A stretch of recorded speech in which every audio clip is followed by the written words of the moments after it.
Hi, it's Nicole, and I have tried to film this little reading update video several times, maybe about 3 or 4 times, and it's just always been weird to edit at the end, and I think I just need to keep things really snappy and short so I can keep my own attention in editing.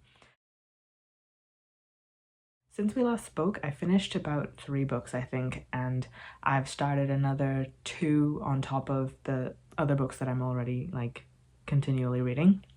And the first of those, I think, was on Anarchism by Noam Chomsky. Anarchism is something that's interested me for a while. I wouldn't necessarily call myself anything. I don't particularly like labels, but it is something that interests me quite a lot. And I did already read a book a few years ago about I guess the basics of what anarchism truly is, rather than what it's just kind of what capitalism would like to market it as being, because that's not really in line with what it actually is. And so knowing that Noam Chomsky is considered quite a prominent anarchist and he's very well respected, I thought I'd pick up this book. It's very slim, but I picked it up on audiobook from the library because I had a feeling that his writing style would be a bit dense and difficult for me to get through, even though the book was not huge. This one felt all right. There were 2 chapters that I felt like were the most valuable and interesting to me, and I think that was the second, maybe first or second chapter, and the second to last, I think.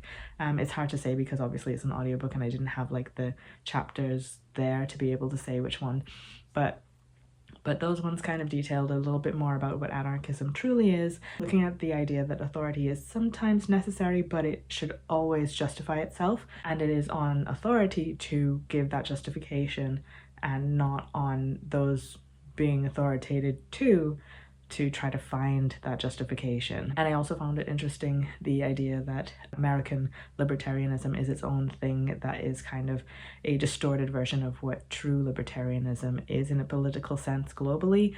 But at the same time, I feel like American influence kind of dictates a lot of what the rest of the world starts to think certain terms are, and so I would be curious to find out if outside of the English-speaking world it is true that libertarianism does still retain its original meaning, or if the American version of what that is has also shaped what the rest of the world sees that ideology to be. But after that book, I picked up The Woman in the Purple Skirt, which is a gift that I'd been given a few years ago, and I didn't love this book. It felt very kind of pointless to me, I guess, and I didn't love the writing style enough to be okay with that pointlessness in the way that I might for someone like Haruki Murakami. The first part just kind of feels like her observing her neighbor for a bit, but in a way that after a while loses its quirky charm, and then suddenly in the latter part it becomes this over-the-top melodramatic soap opera type actiony thing. I don't know, it just didn't work that well for me, and that's disappointing. But it is another book that is ticked off of my physical TBR, and honestly I'm doing pretty well with that challenge thanks to audiobooks. And yeah, this one was another one that I listened to the audiobook of to get through it.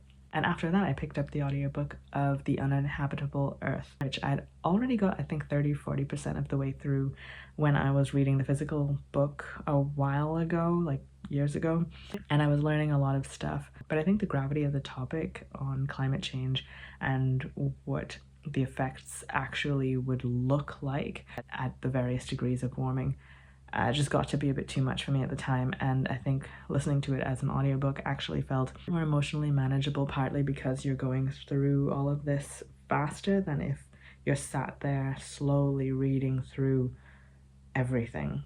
And there are pros and cons to both approaches with this kind of topic, I suppose, but I'm glad I listened to the audiobook, even though I like that it was read by the author, but I think my image of what a reading by the author would be kind of shifted my impression of the book somehow. Not really for better or worse, just it was different. But I think after a certain point of getting through a book like this, I started to think, what is this useful? What am I actually getting from listening to the detail of our destruction in this way? and I'm not really sure. All of these kinds of things, on the one hand, I'm driven to read partly because of wanting that information and I guess wanting to make myself a little bit more prepared in some way. And I'm never going to be against being more informed, but at the same time, it does tend to drive me towards this feeling of like seeking out solutions or things that I can be advocating for in my community, in my government, and in my own life. So this book isn't really about that side of things, but I think this book spurred those feelings quite strongly in me. So again, I'm going to be looking for books that hit some of those things, and possibly another book that's on my shelves, It's Not That Radical by Mikaela Loach, might hit some of those needs that I have in my information gathering, I suppose. So at this point we're in March and I am 4 books into my physical TBR and I wanted to get to 10 books by the end of the year. I think it might be good to try for 12 books by the end of the year of reading through my physical TBR, possibly, at least if I keep up like this. Yesterday I started listening to A Fall of Moondust in the car with Dan on the way to the dentist, because it's quite a long drive, and that was fun, but also we weren't like properly listening at a certain point. There's things where like he'll mention something and then we just get chatting and then we miss whole sections of the book and then it's awkward to like rewind it and whatever. So I don't know if that's the best way to approach reading that book, but I don't know, I'll see. Do I like go back and re-listen to some bits, or do I just keep going? I don't know, we'll see. And this morning on my run I started Crying in H Mart. I feel like I don't really listen to a lot of books that are like really popular, and if I do, it tends to be years after they were initially out and popular, and I guess that's what's happening now with this. But I did have the sense that I would enjoy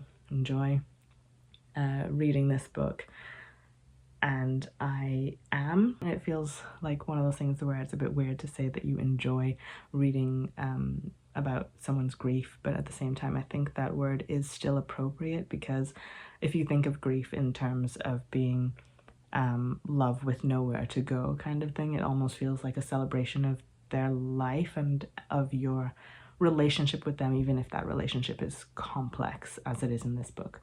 So I am enjoying that. I think I'm only like an hour into it, and I think it might be like 7, 8, 9 hours long, something like that. But that's what I've been reading, and I have been enjoying my reading this year so far. And I actually quite enjoy the TBR project that I have, but that's probably partly because I'm getting through it with audiobooks, and I really enjoy audiobooks, and they allow me to read things a lot more quickly than I would otherwise be able to. So we'll see what happens to my physical TBR challenge when I run out of audiobooks for that. But so far I'm having fun. I hope your reading has been going well as well, and I'll see you again next time. Bye.